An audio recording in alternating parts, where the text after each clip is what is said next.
Стриж– одна из самых удивительных птиц на планете.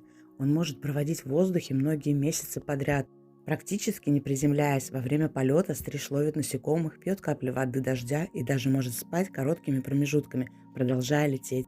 На Землю эти птицы обычно опускаются только в период гнездования. Их тело настолько приспособлено к жизни в небе, что длительное пребывание на Земле для них совсем не характерно.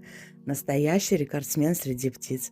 Если тебе было интересно, поставь лайк, подпишись на наш канал. Каждый день у нас выходят очень интересные и познавательные факты. И поделись со своим другом. Может быть, ему тоже будет интересно узнать. До скорых встреч!